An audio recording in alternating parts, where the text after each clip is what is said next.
સમાચારમાં આપનું હાર્દિક સ્વાગત છે.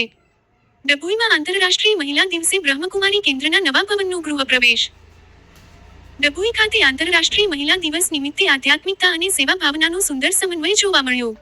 શ્રીનિવાસ સોસાયટીની બાજુમાં છેલ્લા 43 વર્ષથી કાર્યરત પ્રજાપિતા બ્રહ્મકુમારી ઈશ્વરીય કેન્દ્રના નવા ભવનનો ગૃહપ્રવેશ કાર્યક્રમ ભક્તિમય માહોલમાં યોજાયો હતો, જેમાં બહેનો અને સ્થાનિક નાગરિકોએ ઉત્સાહપૂર્વક ભાગ લીધો. આજે દર્ભાવતી મંદિરમાં પ્રજાપતિ ઈશ્વરી વિશ્વવિદ્યાલય બ્રહ્મકુમારી નવા સેન્ટરની શરૂઆત થઈ છે.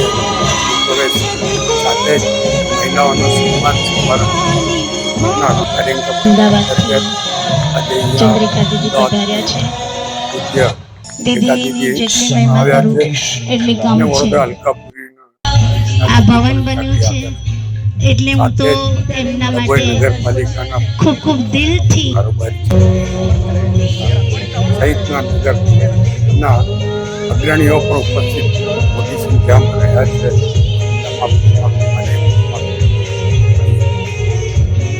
સુંદર પ્રભુ દર્શન નામ આપવામાં આવ્યું છે. આ વિસ્તારમાં જે સેવાકીય પ્રવૃત્તિઓ બ્રહ્મકુમારી દ્વારા કરવામાં આવે છે, રાજયોગ એ બધાની સાથે સાથે લોકોને નશામુક્તિ કાર્યક્રમ હોય, આરોગ્યલક્ષી કાર્યક્રમો, એવા પણ સમાજ ઉપયોગી કામો આ કેન્દ્ર દ્વારા થતા હોય ત્યારે આ નવું મુખ્ય સેન્ટર દર્ભાવતીમાં થવાથી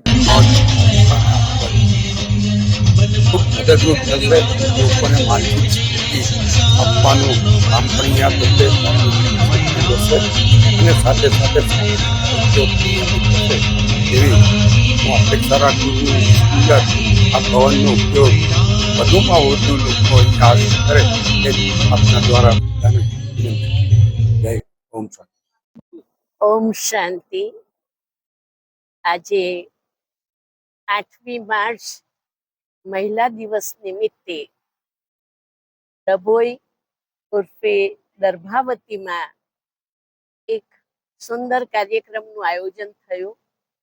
મહિલાઓનું સન્માન અને બ્રહ્માકુમારી દ્વારા સ્થાપિત થયેલ પ્રભુ દર્શન ભવનમાં શુભ પ્રવેશ.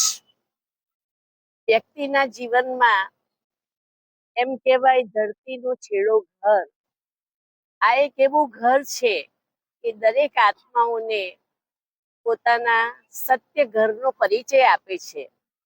અર્થાત આત્મા પરમધામ શાંતિધામની શાંતિને અનુભવી શકે છે. તો ખાસ કરીને દર્ભાવતીના સજ્જનોને, સન્નારીઓને મારી વિનમ્ર વિનંતી છે કે આપના માટે બનેલ આ પ્રભુ દર્શનમાં આપ અવશ્ય પધારશો તથા બ્રહ્માકુમારી દ્વારા શીખવાતા સહજ જ્ઞાન અને સહજ રાજયોગનો લાભ લેશો. અહીંયાની તમામ પ્રવૃત્તિઓ વિનામૂલ્યે કરવામાં આવે છે અને મહિલા દિવસના સન્માનમાં આપ આપના ઘરમાં બહેન, માતા, પત્ની જે પણ સ્વરૂપે નારી છે તે સર્વ નારીઓનું સન્માન કરશો એવી મારી અંતર્મનની શુભકામનાઓ છે. ઓમ શાંતિ.